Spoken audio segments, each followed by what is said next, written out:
তবু মনে রেখো। ৩৭ বছরে অনেক সহকর্মীকে দেখেছি যারা আমার চেয়ে বয়সে বড় ছিলেন, আমার সিনিয়র ছিলেন, যারা আমার সঙ্গে এসছেন, যারা আমার পরে এসছেন। এদের ভেতরে ঢাকা কলকাতা সব মিলিয়ে আমি বলবো অসীমের মতো সহকর্মীর সংখ্যা কম, এবং অসীম আজকে যাচ্ছে, চলে যাচ্ছে, সকলেই তাকে মিস করবে এবং আমিও মিস করব খুব বেশি। অসীম এলেন ৯০-এর দশকে। অসীমকে দেখলাম, হ্যাঁ, বেশ জ্ঞানীগুণী মানুষ, গোড়ার দিকে বেশ চুপচাপ থাকতো।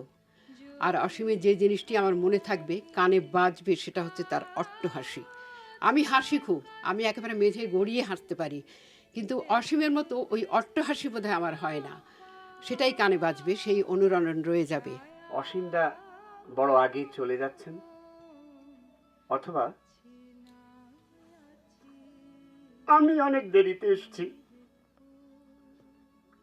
এইরকম মানুষ আমি কম দেখেছি।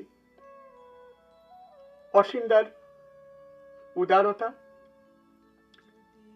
তার হাস্যরস কৌতুক, তার সিরিয়াসনেস, তার বুদ্ধিবৃত্তি, তার ঋদ্ধ প্রাণ,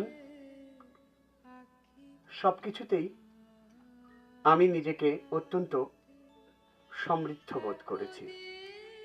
ওর মধ্যে যে গুণটি আনিস বলে গেল, তার সাথে আমি আরেকটি যোগ করব।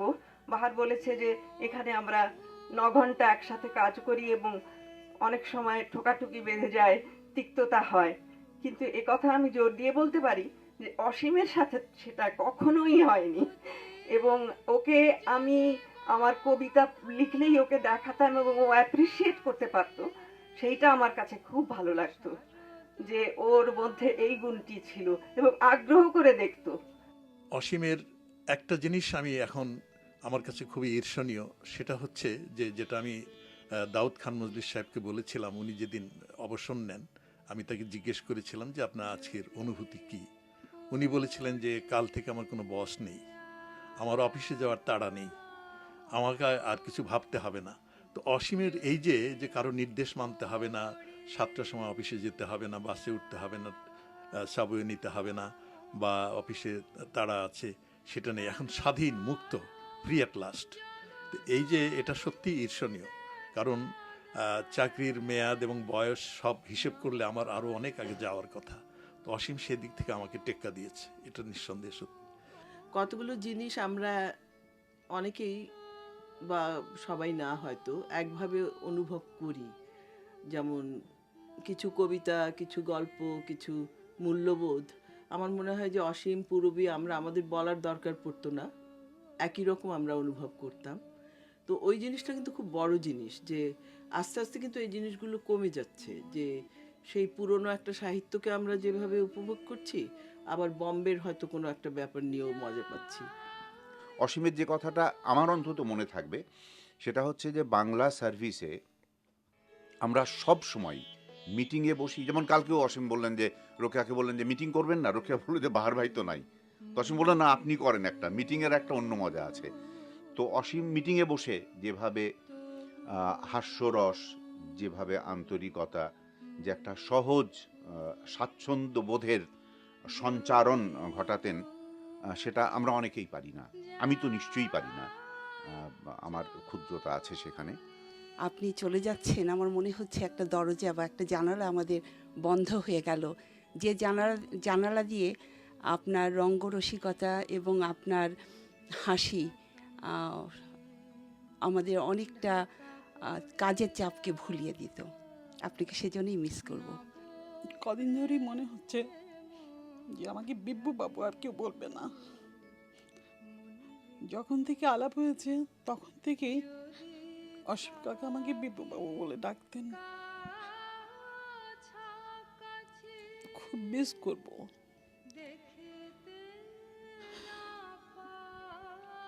কিন্তু আশা করছি আপনি আরও লিখবেন। আপনি আপনার বই প্রকাশ পেলেই আপনি প্রথমে এসে আমাকে দেখাতেন। যখনই কোনো ভালো খবর থাকতো আমাকে এসে বলতেন। আপনার খুব মন খারাপ লাগছে। আমার এইমাত্র মনে হচ্ছিল বসে বসে যে আমি যখন ছোট ছিলাম, 8-10 বছর বয়স, আমি স্কুল থেকে বাসায় যাওয়ার পথে রাস্তার ছোট ছোট ইট, পাথর এগুলো তুলতাম। ভাবতাম কি এই পাথরটা কালকে আর আমি তো হয়তো খুঁজে পাবো না, এটা নিয়ে যাই বাসায়। তো ইট পাথরই ছাড়তে পারি না। আমার মনে হয় কি যে পৃথিবীর সব মানুষকেই যদি ধরে রাখা যেত, কাউকেই বিদায় দেয়া কঠিন। আমি আসলে এটা বিদায় হিসেবে দেখতেই চাই না, এটা স্থানান্তর।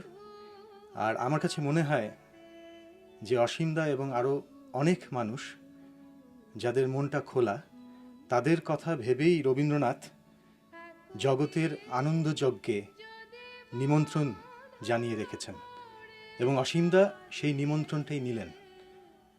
এবং আমি মনে করি যে এই স্থানান্তরের মধ্য দিয়ে অসীমদা আসলে নিজেকে আরও বেশি ছড়িয়ে দেবার সুযোগ পাবেন। সত্যি বলছি, আমি আজকের আগে অনুভব করিনি যে আমি আপনাদের এতখানি ভালোবাসা মধ্যে ছিলাম, এবং এটা আমার একটা অদ্ভুত নতুন অনুভূতি।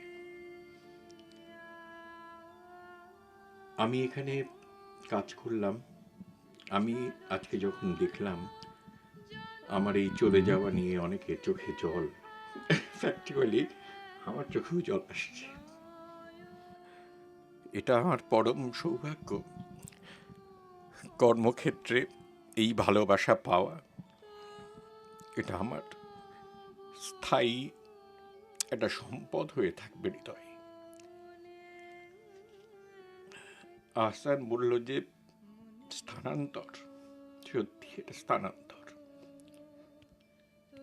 আপনারা আমার মধ্যে আছেন, থাকবেন। আপনারা ভালো থাকুন, সুস্বাস্থ্যে থাকুন,